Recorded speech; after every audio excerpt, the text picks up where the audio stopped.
Now, I assume everybody here is exhibiting in the expo, and that's why you're attending. Is everybody exhibiting? Yes. Yep. Okay.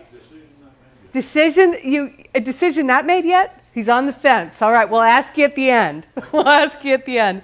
I am Mary Owens with Black Diamond Associates, and I have a co-presenter, Darren Denington, from Service with Style in Copper Bell. And we figured we've been doing this same workshop for about 8 years now.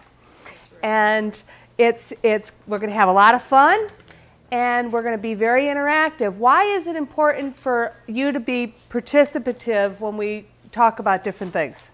What impact does that have when you're part of the discussion? You get more out of it. You brainstorm. You bring something that Darren and I didn't even think to bring here. So everybody here has something to contribute to this workshop.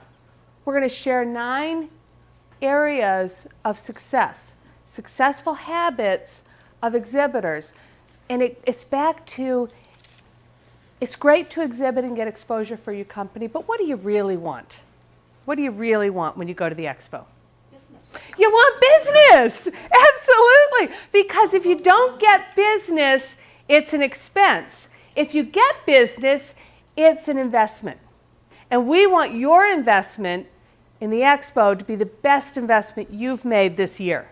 And that's what today's all about. So where do we get started? Well, I want to tell you a couple of things about successful trade show participants. Who's been in a trade show before? Raise your hand if you've been. So we've got a few, okay? Really good, successful people that do trade shows, they have a plan. They have a plan. Now what we're going to do today, this paper copy in front of you, you've got a copy of the slides as well, but this is probably the more important piece because this is where you're going to start creating your plan to get a return on investment. And so we have some areas that you're going to fill in there, and when you walk out of here, you'll have a pretty good start to your plan. You might have a little more work to do because we might have gotten you to think about some things. You might want to do some research. You might want to spend more time with it, but it's going to get you started. It's going to get you started.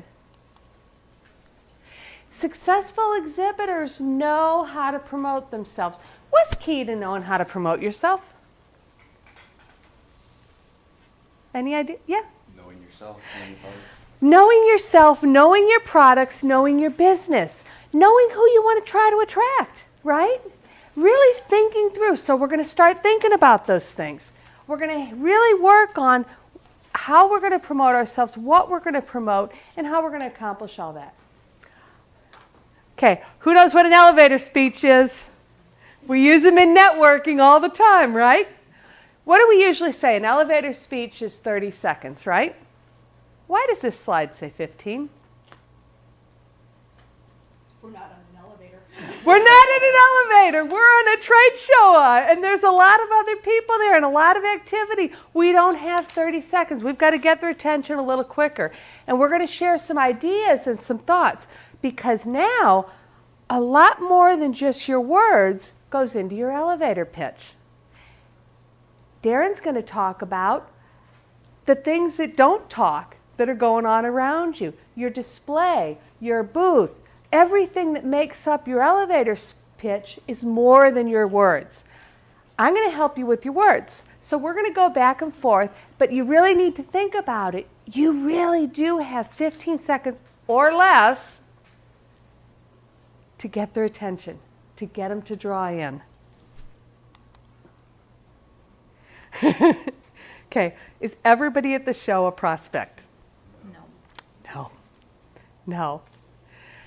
You got to know, really think through who are the real prospects because successful exhibitors, they know. They know who they're looking for. They know how to spot them. They know how to attract them in. And all of this is going to go into your plan, okay? And each one of these areas we're going to spend more time on. Okay, so the first thing, if we look in your handout, the first thing we have is your budget. What's your budget for the show? And you really want to think about that. There are 4 questions there. We all are going to pay a fee to exhibit.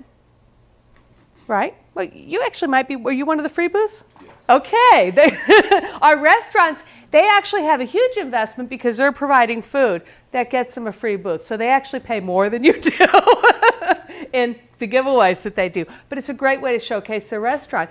It also, what's all those free restaurant booths that are giving food away, free food away, what does that do to our attendance? Increases it. So thank you. Thank you. It's going to help. I tell you what, you want to thank the restaurants that are exhibiting there because they are going to, Darren, what are we expecting in attendance? Well, we've had up to 2,800, almost 3,000 people at some of the shows. We're hoping for 1,500 or 2,000 people this year possibly. So we could have about 2,000 people coming through. Now, one of the reasons they're coming through is because they're going to get great food. I always bring my family because that's the cost of admission. That's the cheapest dinner you can get. And they are filled to capacity. So thank the restaurants that you visit their booths. A restaurant that you see there that you like their food, go back and visit them and tell them, hey, I saw you at the expo and I'm really happy to now come into your establishment because they're what are going to be part of your success. Okay, so you paid a fee to exhibit. Write that fee down. Is that where it ends? Is that your only cost?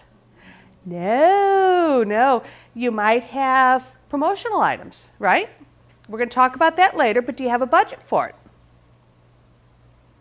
Now, does it have to be high dollar, low dollar?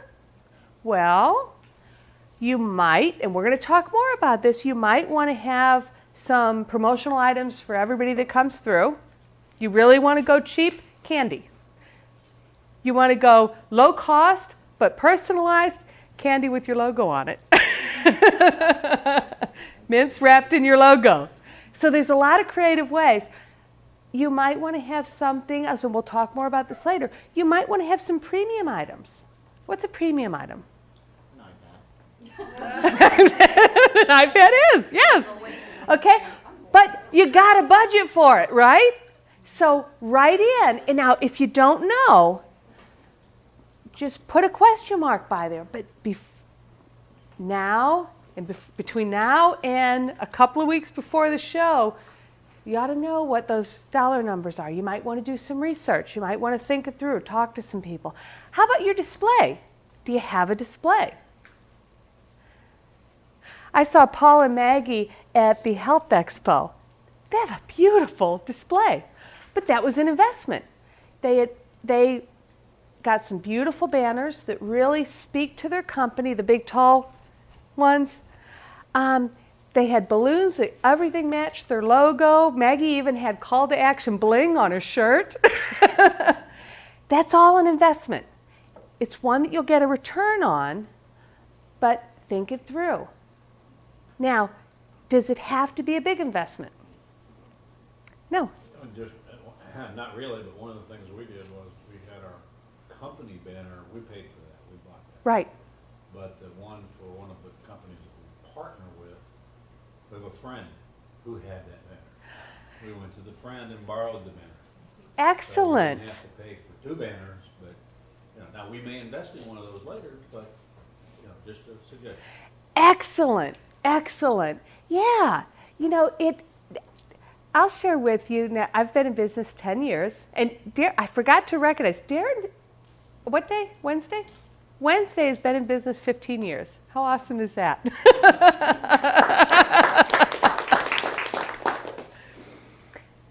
First year I exhibited, we had just joined the chamber, we had made a huge investment in our company, and we had virtually no clients. Did I have a big budget that I could spend on just doing the expo was hard enough, just comprehending I'm going to spend more money. Did I have a huge budget? No. Did I have a great booth? Yeah.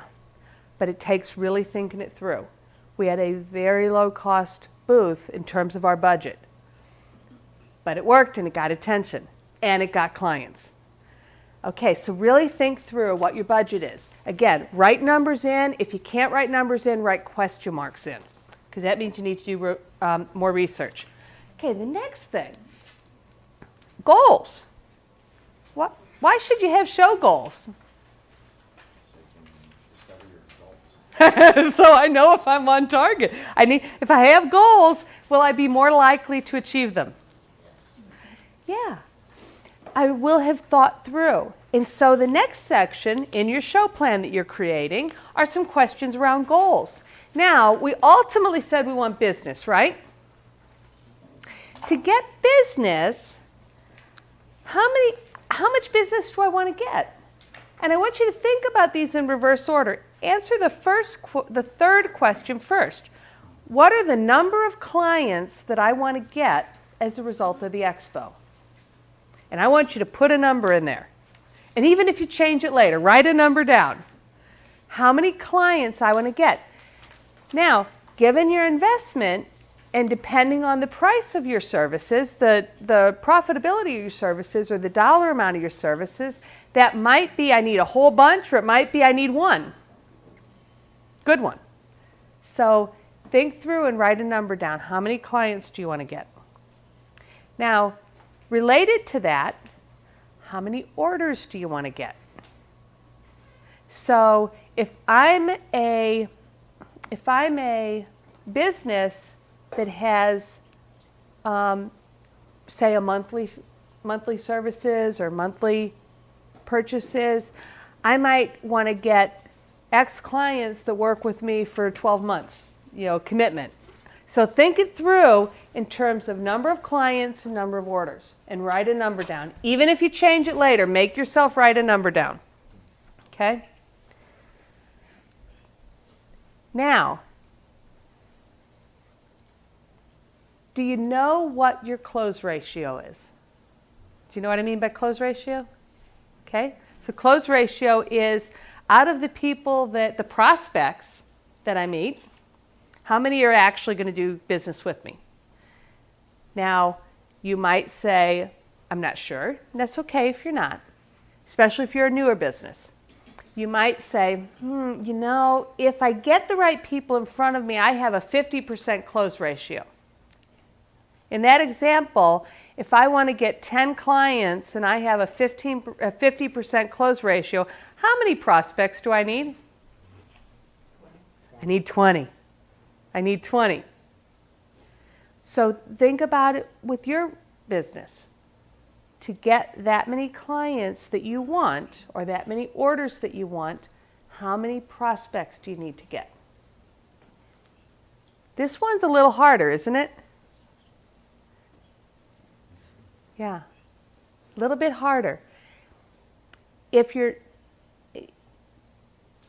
not sure, a good rule of thumb would be double or triple. Would you agree with that, Darren? At least, yeah. Yeah. Now, for some types of businesses, it's a whole lot more. But it all starts with really thinking it through, okay? Now, we're going to talk more about how we're going to get that and what that's going to look like.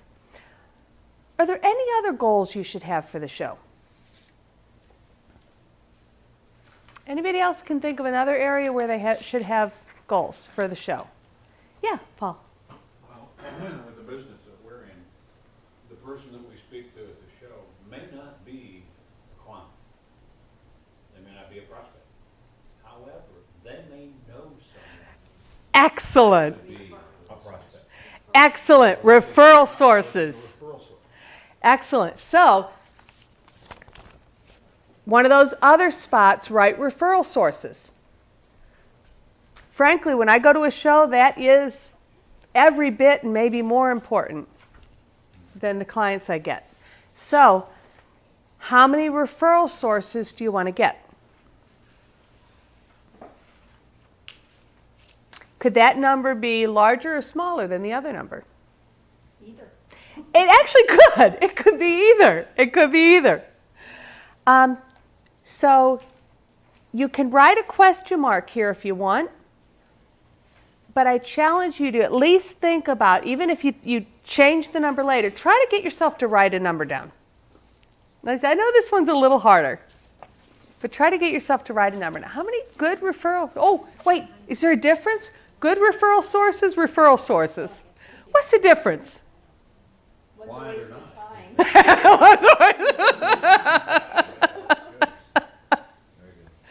So I might want to and I'm just going to use numbers for fun, okay?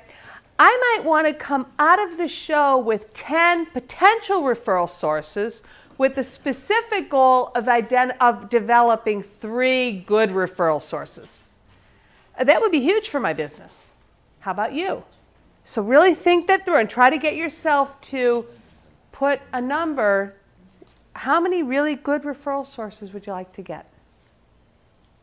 Any thoughts on that? Any other goals we might want to have? It could be something just as simple as Facebook likes or getting their email addresses for your constant contact. Excellent, excellent. So you want to get email addresses. Now there you might want to get a higher number, right? So I might want to get email addresses to 50% of the people that come through my booth that I can do nurture marketing with. Or I might want to get people to agree to get my newsletter. And you said one other thing, and I can't remember. What was Facebook likes. Facebook likes. Thank you. Thank you. True confessions. I'll never be the one doing the social media presentation.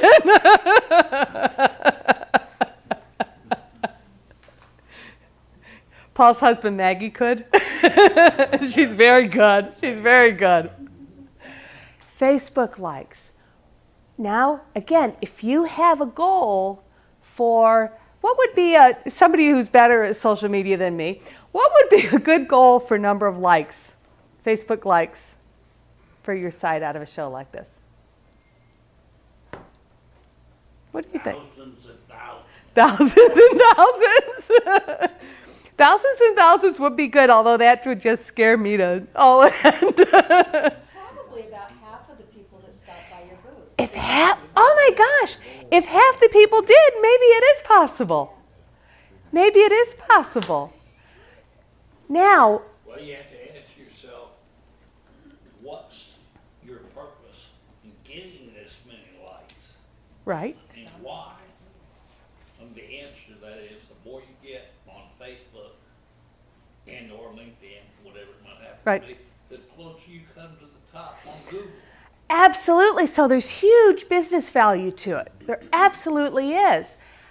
Now, what's the power if I have a number written down here of my goal for Facebook likes that I want to get out of the show? How will that change my behavior at the show? What do you think? You're going to ask people. I'm going to ask people, what else might I want to think about?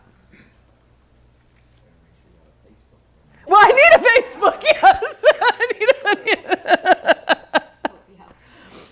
What else might I want to do? We'll offer some incentive. Incentive that they have to do later by liking your page. Now, what might be an example in your business? Because yours is a good business that could do that. The incentive to get people to like your Facebook page would either be a percentage off their first purchase or a coupon Right. of some sort or a gift. Right. Is that hard? What's the difference? Could it be easy to go to the show and not think about that? Until you have a goal written down. And it changes the whole dynamics. It's really powerful. Really powerful. Any other goals we can think about? Or should think about?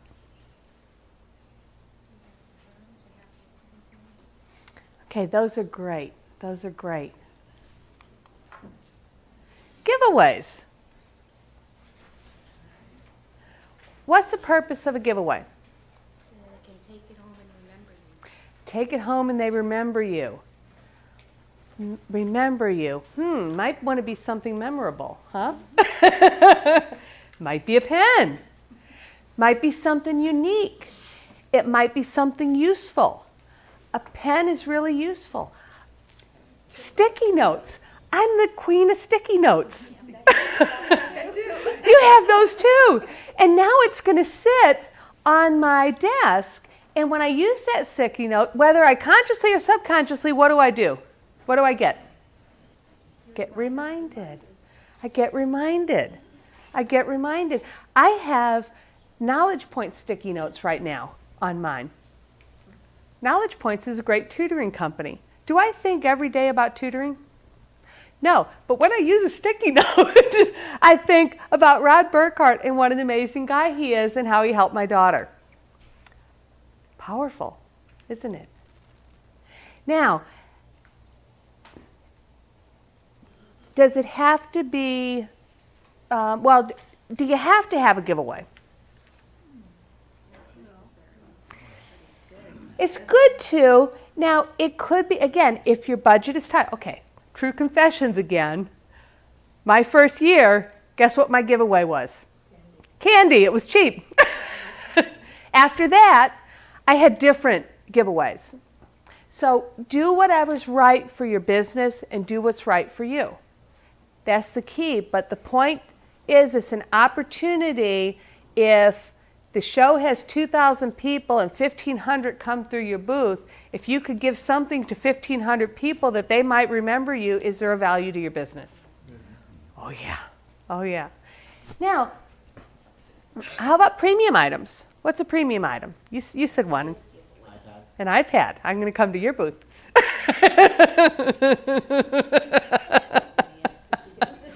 What are other examples of premium items?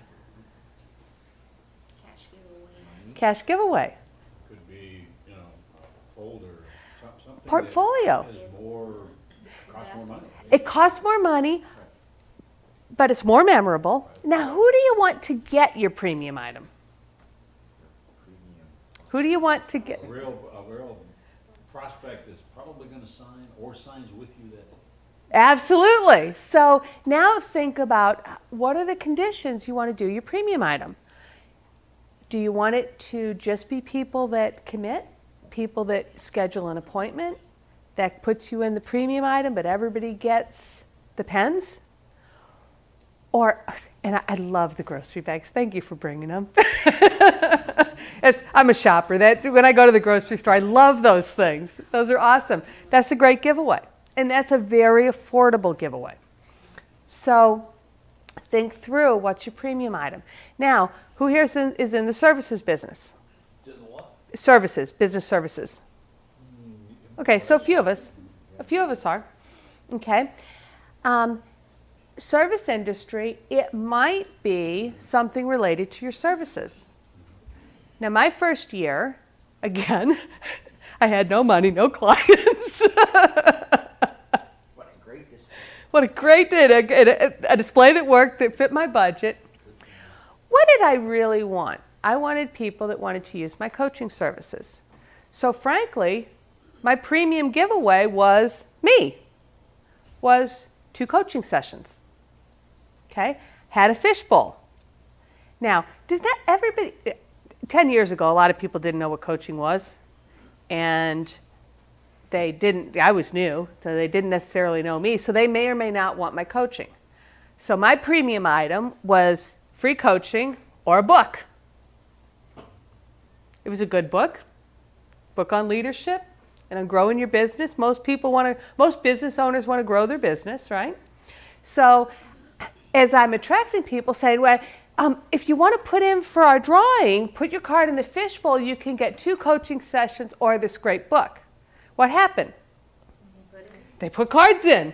Okay, then what did I do to do the drawing? I pulled a card, right? Okay, is that the person that necessarily put that in there? Are they necessarily going to be interested in coaching? But I legitimately pulled a card, okay? Then I looked at all the cards and I picked out ones that I thought were good prospects, and I called them up and said, we did a few more coaching sessions, would you like one? Do you think it worked? 4 clients. So I went from no clients to 4 clients. It was amazing. So think about, the key is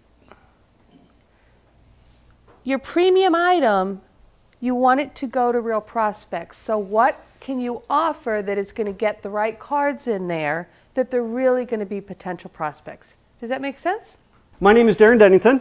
I'm with Service with Style Hospitality Group and also Copper Bell Cafe. I was trying last week when I was preparing for here to give a total of how many times I've exhibited. And to the best of my calculations, it's 58 trade shows that I've done. So my company, as Mary stated, is 2 days shy of our 15-year anniversary. This is how we grew Service with Style. I travel around to Miami, and in 2 weeks we're in West Palm Beach, and I just got back from New York and the Texas Food Show, and this is how we get our leads. Probably 10 years ago, after doing maybe 10 shows and starting to really figure out this is a great way to gain our clients and what are we trying to do. I've been involved in the Brandon Business Expo Taste of Brandon now for probably 12 or 13 years. If you know me from around the chamber, you know I've been very involved for a lot of years. I'm the current chairman of the board. And what we've tried to do with the Taste of Brandon is make it a phenomenal show for you. So we try to make it better and better and better every year. So a few years ago, well, 10 years ago, after doing a small handful of shows, saying, what can I really get out of this? Things are going good. What can we? So I sat down with Mary, and Mary became my business coach, and from Black Diamond and Associates. And one of the first things that we talked about was the success and the failures that we had on the show. And we were doing some things great. We had a great booth, we had the attention, but we couldn't close them. So we put together plans, and she walked me through the steps.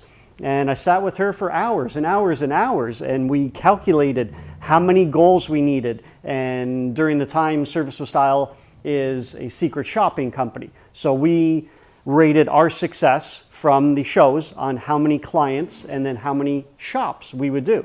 So with Mary's help, I was able to take my team and put together what we were doing great with her business coaching and blend it together. I've had a lot of success from it. So some of the things that we're doing, first thing I want to talk about is your booth, okay? Everybody in the room except for one, I believe, has their booth. Does anybody have a different size than 10 by 10? So everybody got the standard 10 by 10 booth. Okay, so you go 10 feet this way, 10 feet that way. Picture your aisles, okay? You're up and down aisle after aisle. I assume everybody's been to a show. Who has been to the Taste of Brandon Business Expo? Okay, as an attendee or a business. So we've got some first timers coming. Okay, so picture walking down the aisle. Okay, you got business after business after business after business after business.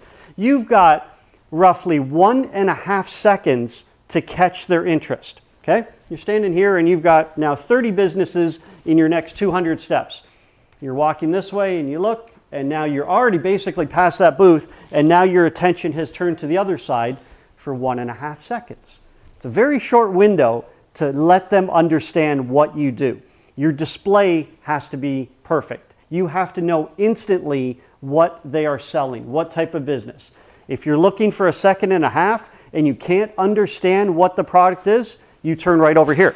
And if you don't understand, now you turn back. In 3 or 4 steps, you're past the booth. So with my legs, I take 3 strides is 10 feet. I'm past your booth in 3 steps. So you've got to have that display instantly knowing what you're selling. The first impression is everything. Okay, you can talk elevator speech, you can talk trying to pull in clients and long-term relationships, but if you've got 1.5 seconds and you don't have that first impression, what does not work for me as an attendee going to a show is a table, 2 chairs, people sitting behind it, a board in the back, and they're waiting for you to approach, okay? The table, to me, you can have tables all you want. Keep them around the borders, but let them come into you. It's got to be open, it's got to be inviting, it's got to be welcoming.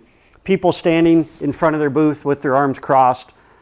It's so easy to divert my attention to the next booth and completely walk past you. That's all you have to do. So in that second and a half, if you can't make eye contact with me and I didn't see anything that was warm and welcoming and inviting, I'm done and I'm past your booth like that. So it's got to be warm, inviting, and that first impression has got to be everything. Catch their eye and be interesting, okay? We have put together a system, which we'll cover a little bit in the next slide, but our staff knows that, number one, displaying secret shopping, okay? Who has heard of secret shopping? Wow. 8 years ago, it probably would have been 3 of you. So my challenge... Who has done secret shopping? Okay, there you go. So for me, I had to educate the people walking past the booth first. So I had to make it interesting and inviting to come in. And we do that with the people that I have in the booth. We do that with our colors. We do that with our displays. We do that with the open feel. The Taste of Brandon, I flip and I display my other business, okay, Copper Bell Cafe. And it's a much more local show that works well for the cafe. We make it a lot of fun, okay? Has anyone seen my booth at the show the last couple years? Okay? Justin videotaped it last year. 2 out of 3 years we won the best taste of, and I'll guarantee we were not the best food there, but we were the best show. Okay, we put on a show, we made it interesting. We had cooking classes the one time. We had a Parmesan cheese bowl that we were mixing pasta in. We had an 18-foot buffet. We made it a show. We made it interesting. People wanted to come in to see what we were doing. We didn't serve any more food than anyone. We just displayed it and made it a show. So it's that interesting, eye-catching, they've got to want to have your interest to come into the show. I approach it as an investment, okay? Now, a lot of the shows we do, we travel around, and it's very easy to spend $6,000 or $7,000 in a show with new shirts and new signs and marketing materials and all these things and travel costs. So it's very expensive. So I look at it not just as we're bringing out some signs and a couple tables and a couple people and we're going to hand out materials. I look at it as an investment. Mary started to guide you through the budget. I know, give or take $50, what the expense is going to be for my business. When you bring in restaurants, it's a much different cost for the restaurant. So I need to know what I'm trying to get out of the show. For Copper Bell, catering is a big one for us. So that's what I try to do, is capture catering leads. So I get very specific on the type of return on investment that I'm looking for. And I know how many catering clients I'm looking for. I know how many leads. I know how many pieces of marketing I want to get out into people's hands, potentially to get back into the restaurant. So we've sat and planned all of these things to try to make it a success. So now once you get there, this to me is absolutely amazing.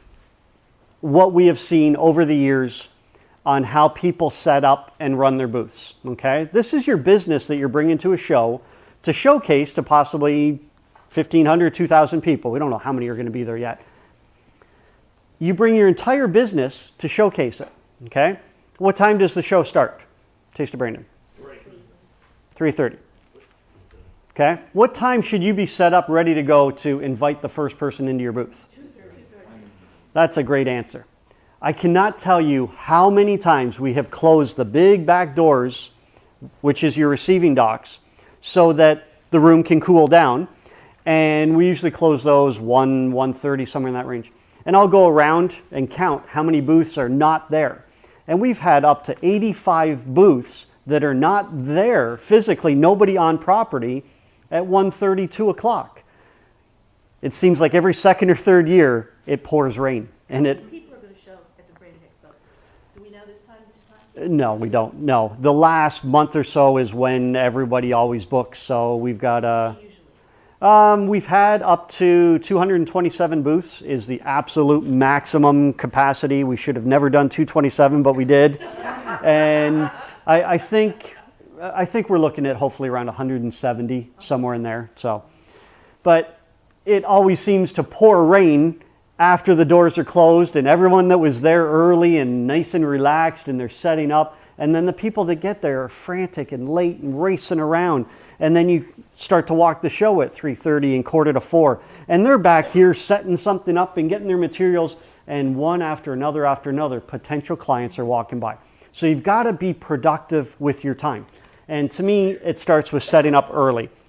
My goal, and with the restaurant, it is a big setup with a restaurant. I can display service with style compared to Copper Bell, and I need about 8 or 10 people to pull off the restaurant setup compared to I can set up my own booth in about 2 hours with service with style. So I know that. We'll probably be out there at 9:30 or 10 o'clock setting up the restaurant, getting ready, and then food comes later, obviously.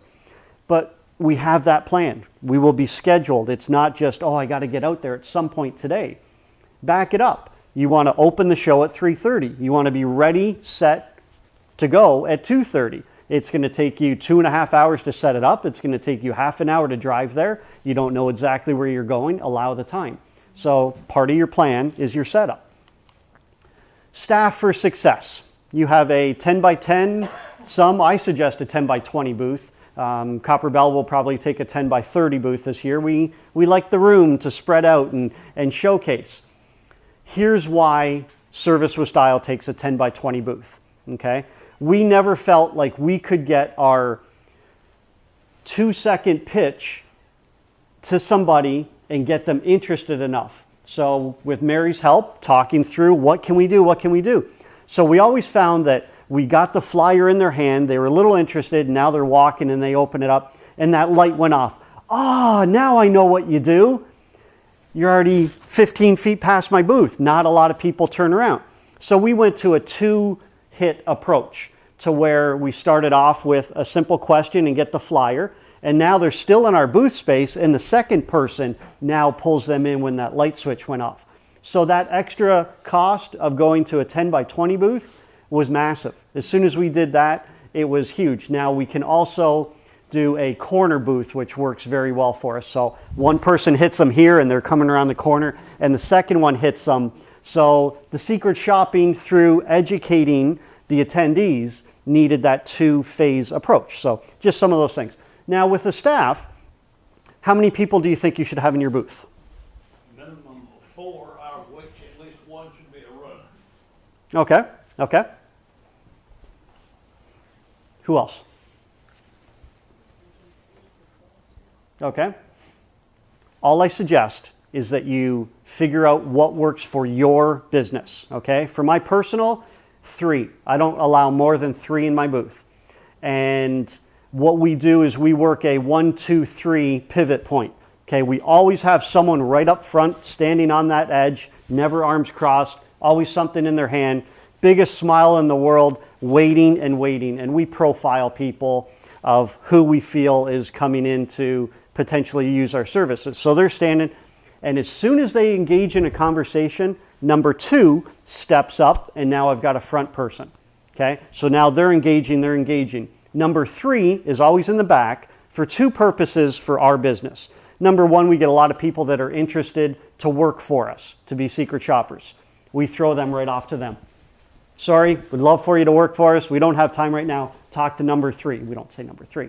And then secondly is when 1 and 2 want a break of some form. It's a 4.5-hour show. It's a long show. So you want to float around and get something to eat and get something to drink. So there's never less than 2 people in my booth.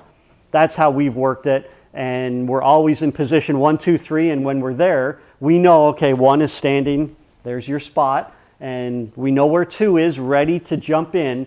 3 hangs out in the back and there's always something to do. So that's kind of how we look at it. Now, one thing that we don't do is I don't allow people to come into the booth on personal conversations, okay? Friends and family, wonderful. I'll talk to you for 10 or 15 seconds outside the booth, but there's a wall up here. I'm doing business for the next 4.5 hours. Please respect that. So that's part of too much clutter in the booth. People will walk straight past you if they think that there's too much going on. So I really control my real estate for that night. I spend a lot of time training the staff before they go. There's challenges. We're all small business owners. You may not have 2 or 3 more people to bring in. You may have a whole team that you want to train. you do need help and support. There's no doubt. Doing a trade show by yourself is incredibly tough. As soon as you're tied up in one conversation, the best lead that you could have ever had just walked past. So try to bring extra support, whether they're your spouse, your daughter, your friends, whoever, your employees.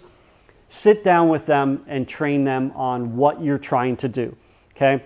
Bringing someone into the show cold that may understand your product, but, oh, just meet me there at 3:30 and that's perfect, and you're just going to hand out flyers. Well, they're going to get hit with questions all night. So spend some time every single show. We've done pushing 60 shows now. Every single show we have a meeting beforehand to know every single detail of what we're doing. And we're always adapting our sales pitches and always trying to get better and better. Pre-show marketing, I'm just going to put all these up here. I've spent a lot of time doing shows, and I believe it was from a conversation with Mary of how do we get better success? How do we get better success? So if I look at this area, and even if I take catering, okay, I may have a list of my own that has 200 people on it that at some time, some way have shown some interest in my catering services. Well, this is another touch point for me to get people in front of my business. So I like to invite those people. If we're doing a show in West Palm Beach at the end of this month, we've got a mail out of about 900 restaurants in a very tight vicinity around the show that we're mailing out to. Different ways to get them there. Okay, we've tried numerous things. One of the most successful ones we had was we mailed out, you can easily hand them out, but a deck of playing cards. And we put a sticker on the back and it was, I challenge you to a game of blackjack. So they came in, that was their first card, and then we dealt cards, and if they won, then they won from this stack of prizes type of thing. But it was a fun, interesting way to get them to my booth.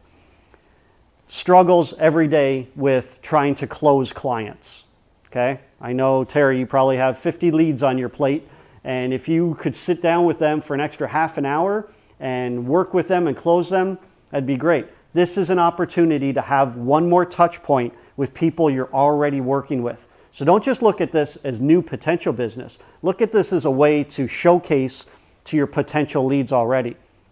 We've had a lot of people over the years buy an extra 10, 15, even 50 tickets and hand them out to their potential clients. Come on out to the show. This is great. Bring your family. Here's 3 tickets. Here's 5 tickets. It helps everybody at the show, and it brings those people directly to your booth. If you bought them a ticket, they're going to stop by and say hi and say thank you and give you that 30 seconds or possibly that 5 minutes at the show. So some of the pre-show marketing has really, really worked well for us. An email campaign, every single show I do, we feature that show on our website, on our email campaigns, on Facebook. They know exactly where we're going to be, and it's all pre-show marketing to get those leads to us. Advertising, special promotions. What we're trying to do is get as many people to the show as possible. But you guys have the contacts also. So if everyone in this room brings an extra 10 or 15 people, it's going to benefit every single one of us. So any way you can help promote the show, it's helping you and it's helping every single one of us. So that's been a big key to the show. Mary alluded to the restaurants. Okay, we've been a big part of driving the traffic there. This year, as the committee, we're looking at some creative ways. We're looking at working deals out with some retirement homes to bring people there by buses. Just different things to get people to the show, which ultimately helps all of us. What you're ultimately trying to do is attract that right person, the one that works for you. So if you can get those potential leads there and close them, and I've done a lot of the purchase tonight, here's the gift bag that you'll get. When you've got the people in front of you and you can take that extra step, this is a selling show. If you are in retail, if you are restaurants, you can sell gift certificates. If you're in jewelry, you can sell at this show. So get creative with that. Some of the do's, and then we'll cover some of the don'ts. Acknowledging every attendee. This to me is part of that friendly exposure. It's that first impression. when I see you engaging with someone else and you're both smiling, my attraction comes over to see what's going on.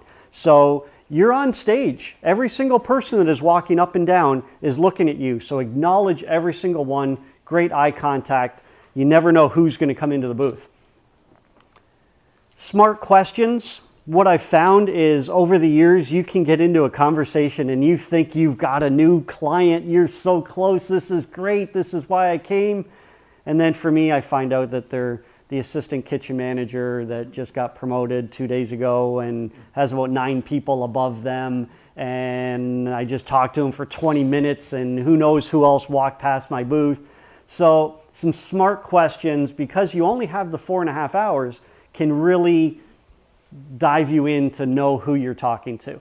So are you the right person I should be talking to about this? And is this a program that you're doing already? Is this something you're really interested in? Have those smart questions ready as people are coming up and down the aisles. Adapt your pitch based on who you're talking to, okay? A lot of businesses work with so many different types of clientele, okay? For example, myself, if I'm looking to have a secret shopping service for a catering business compared to a restaurant, it's a complete different sales pitch for me. So I've got to be able to identify that instant and go into my 10 or 15 second really fast, but I need to know that information first. If I'm pitching them on my services for restaurants and they're catering, they're done. They're already walking past in their mind, they're looking 3 booths down to see where their friend is, how far down they got, and they've blocked you out and they're moving. So adapt to who you're talking to, but you have to know very quickly with some smart questions who you're speaking with. I like to have something in my hand, meaning marketing materials, because people will walk past you every which way. The aisles are pretty wide, and to me, I do a lot of mail-outs. So if I can save that 46 cents, I'm not sure what a stamp is anymore, but if I can save that and get my flyer in your hand instead of mailing it to you, that's one of the goals of my show, is to distribute my marketing materials. So that's where I always have something in my hand and I'm always promoting. Some of the promotions that we've done to attract some interest from Copper Bell. One of the things we hand out, it's called No Peeking. And it's inside is free gifts. Okay, it can be a party platter all the way down to a free cup of coffee or a $50 gift certificate. You don't know what's inside this. But every single person that is in the booth for the last couple of years that we've done this has these envelopes in their hands and they're just trying to hand them out. So it tells you that you're a winner. Great. What did you win? Well, you can't open it yet. You can't peek. You've got to come into the restaurant to find out. So it's a way that we can pull them into the restaurant. Another thing that we do to capture information is a free drawing for lunch for 3 months. Give me your name, email address, phone number, so that I can now market to you tomorrow, and I'm going to draw for free lunch. So a couple of those things do get a lot of attention. A memorable departure, whether it's with your promotional items or have a great show, really great to talk to you, I'm going to follow up with you, something that holds you in their mind. They're going to come back to the office tomorrow, and they just visited 170 booths, and they took the Browns trophy bag and they collected every freebie from every single one of us all the way around, and your stuff is now piled on top of piles, which is great. They're going to keep what they want. But if they can match that yellow stress ball with one of my friendly, smiling staff, that's what I really want. So make the personal connections. Take notes. It's easy to collect business cards, collect, and then you get back to the office. It's Friday, okay? The day after the show, you were out till 10 o'clock, and maybe if you had a really good show, you go out for a drink and you don't get home till midnight, and your car's still completely packed, and oh, I'll get that tomorrow. So now you're tired, you just exhibited all day, and you set up your booth, and you get up the next morning, it's like, okay, now I just got to get the office back together. I got to unpack all the trade show stuff, and I got to get my life back together. And then the weekend hits, and now it's Monday, and now you're, oh, I've been out of the office for 2 days, so you're back to your regular life, and now it's Tuesday, Wednesday, and now you start to pull out these cards.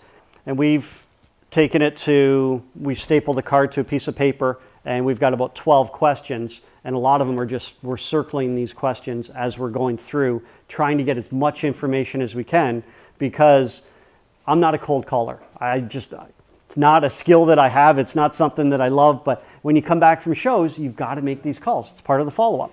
So the more information I have that I can refer back to the show about that connection that we had, that's where it really plays in.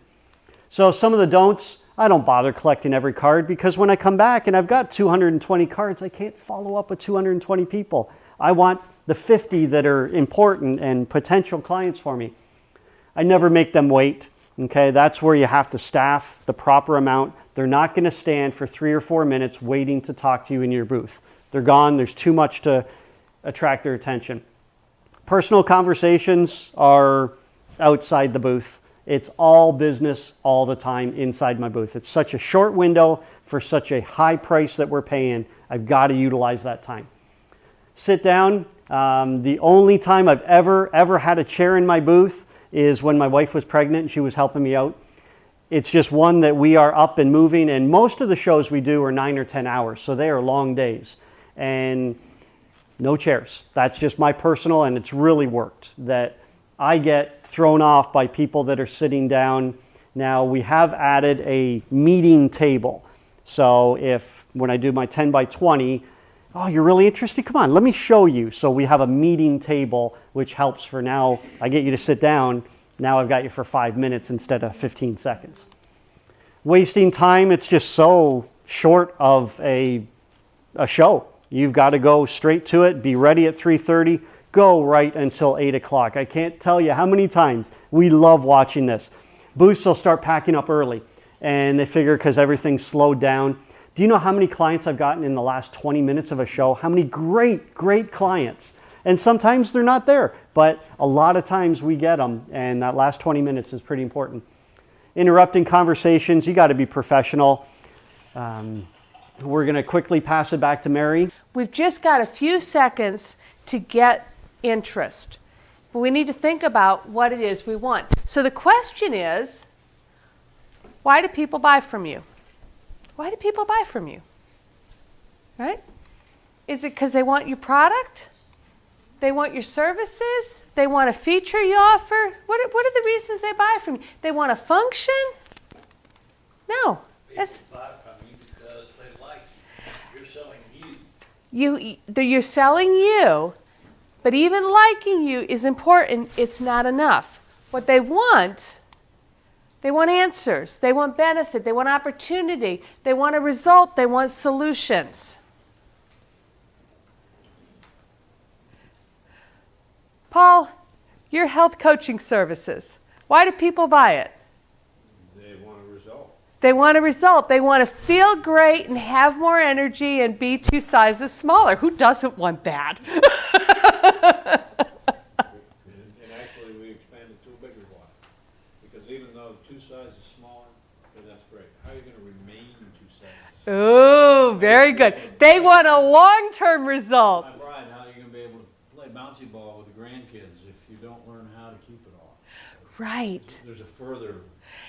Right. Understanding that, knowing how you're going to really think through that. What is the end result that they want? Your elevator pitch, your 10 seconds, 15 seconds, that's where it needs to start. So really think through it.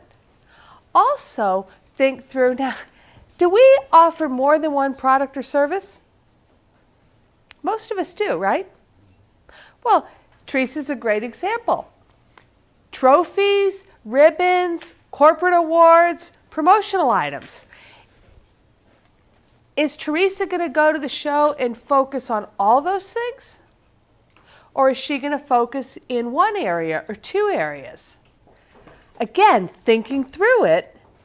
And are you going to focus on all 3, or are you going to have... I'm going to do my display. I'm going to have corporate awards, and I'm going to have promotional products. And anything I give out is going to be all the other services that I'm going to offer. So they're going to get this feel of what they see, but when they leave, unbeknownst to them, they're gonna get other information about the other services I offer. And that's brilliant, by the way. She got all three, but she didn't overwhelm them. Why is that smart? What do people, myself included, what do people know Brown's trophies for? Trophies, because when I was on the board of director of the youth football, we got our trophies there. And when I was in corporate, we got our corporate awards there. I knew that. I didn't know. Does she have amazing knowledge on promotional products? Oh my gosh. And who's there? Who are the other exhibitors? Well, they're all businesses. Who are about 50% of the people going through there? People that work for businesses. It's probably more like 75%. If that's the message, is Teresa's business going to grow? Now, her pitch needs to go around and so she wants to grow that segment of her business, educate people in that segment of her business. Everything needs to speak to that. So think about if you have multiple products or services or offerings, what are you going to focus on in the show?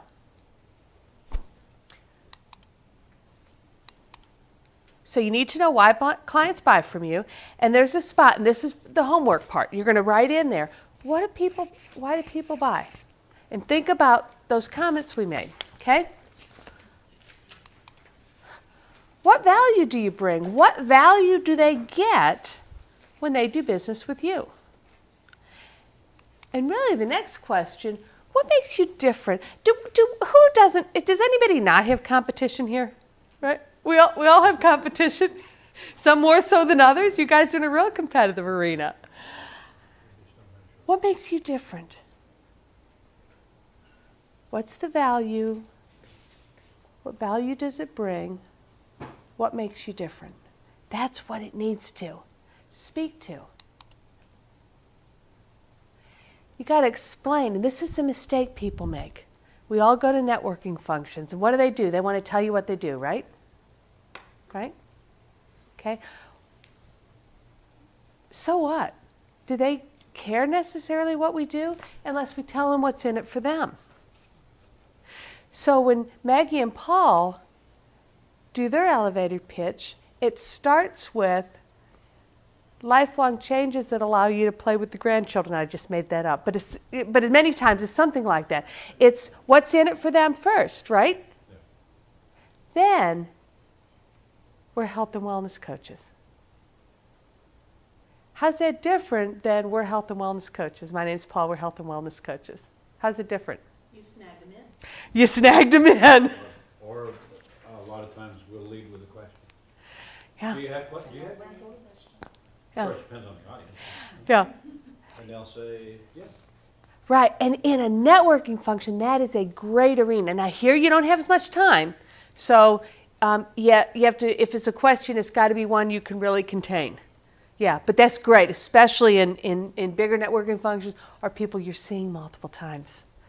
So start with what's in it for them before you tell them what you do and how you do it. And then, should you practice this? Why should you practice this? It wouldn't hurt, yeah. What happens when you practice? You get better at it. It comes natural. If you practice it, it becomes second nature. If you wing it, they will see right through you. It needs to be you. It needs to be you. Not a mask. Right. When you practice it, it'll become your heart, and you'll get better at it. Now, I want to really, out on the edge here. What's another suggestion you might want to do with regard to this? Might want to get some people to be your guinea pigs. Here's what I'm thinking of, and get some feedback. What's the worst thing that can happen if we get feedback? You get better. We get better. We might find we're doing something wrong, and then we're going to get better. Yeah. Lose a friend, did you say? Or make a friend. Have you ever filmed yourself doing your infomercial? Film yourself. which is more powerful than just doing it in the mirror. Because when you do it in the mirror, what do you hear? You hear yourself, and you hear it through your filter. If you tape it and you play it back later, you will see something that you never saw when you were looking in the mirror. It's really powerful. And everybody now has, the smartphones with the recording. Have your kid or your spouse or somebody film you a couple of times, and see. And nobody likes to do this, but it is incredibly powerful, the impact it'll have. Practice it. You know you're good when you practice it in front of others, and they want to hear more. So what you want is something compelling enough that they're going to want to hear more. So who's up for homework? Everybody should be saying, "Oh, Mary, I love homework." Give me more. Let me hear some of your goals. How many leads were you looking for? 75. Okay. Anybody more than 75? Okay. 75 is a lot of leads. A lot of leads. Okay. It's all in the follow-up. It's all what you do next. The least successful shows that we have ever had are because I didn't properly schedule time for my team to have 3, 4, 5 days to properly follow up. When we come back from a show and we need those day or two to get reacclimated into the office and get caught up on those 95 emails that are there from the time that you're gone, and we didn't clear everything, that's when we get 5 clients, 6 clients, maybe 9. Well, typically from a 2 or 3 day show, I'm looking for about 40 to 45 clients is my personal goal. So how do you get those? How do you follow up? Well, we've taken it to a few stage plan, okay? What we do is we plan it ahead of time. So we know exactly what we're going to do. I talked to you a little bit about position number 3 on the booth. When we're there and there's nothing to do with that position number 3, they're on the laptop entering the leads in already. They're working on it. We've went as far as having in behind our display wall a printer with a computer, and we were printing out our introduction letters. We had envelopes ready, we had packets ready, they were already stamped and ready to go. We would print the letter, it'd sign them right there, put them in the envelope, and we left the show and hit a mailbox and dropped them in. I guarantee we were the first ones there with follow-up.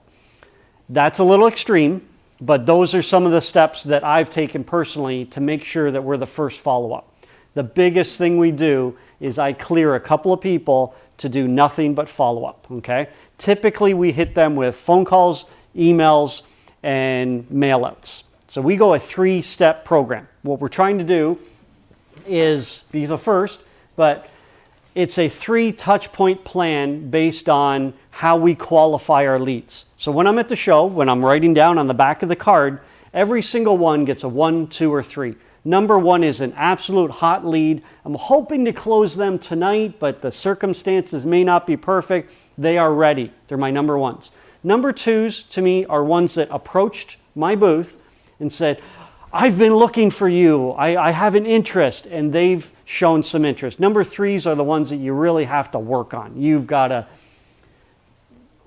Yes, you've got to court them and really try to pull them into your product. So maybe down the road, so you've got your 3s. Well, what I do is I want to have a follow-up schedule that gets a touch point in front of everyone. So if I don't get around to my number 3s for 3 or 4 months, they've completely forgotten about the show. What show are you talking about?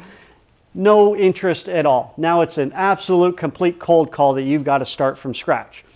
So the first thing we do is we address the number 1s. Okay, we go straight to phones Monday, Tuesday morning to our number 1s. That's where we feel we can close them the best.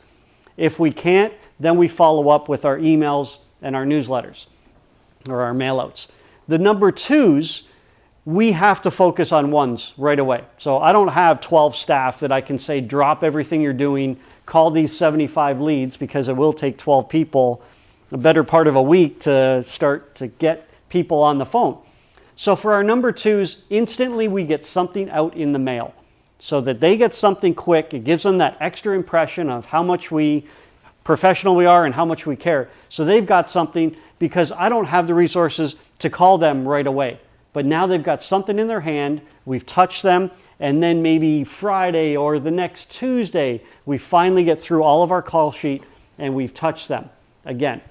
With the number 3s, we basically start with email so that we get them something quick. We mail, and then by the time we're done our 1s and 2s, we've touched those twice, and now they know a little bit more about us. Maybe they're a little bit more warm, and you can start to sell them on the product. So it's been a 1, 2, 3 email, phone, and mail out that's really worked. Every single business in here will be different. All I'm saying is think through your plan, talk to your team. If you come back from the show and say, I brought back 75 leads, what do we want to do? You have failed. If you come back on Monday morning and say, we've got 75, okay, so here's what we're mailing out. We need to get the addresses. We're starting on phone calls with these 10. We're going to email these 20. And next Tuesday, we're going to start on these calls. And you know exactly what you're doing. That's when the results will hit. So that's the success I've had. And that's also the failure that I've had if we haven't properly planned that. And to hit the goals, to make it a good return on investment, you've got to have that in line. Persistence. I think every one of us around here understands persistence. I've gotten so many great leads at shows and not closed them for a year, sometimes even 2.5 years. I was just at a New York show 20 days ago, and someone approached me, said, I saw you here 2 years ago, and we talked, now I remember, and he ended up turning into a client. We've kept in contact with him through our newsletters, but he fell off my radar, but he saw me 2 years ago and was interested then, and it took 2 years to follow through. So those are the type of things. You got to be persistent. The last final thought, when you're at the show, attitude is absolutely everything. Walk up and down the aisles and think about attitude for a second when you're visiting the other booths. And you'll see out of 20 businesses in an aisle, 3, 4, or 5 of them that really sparkle and they just have the energy.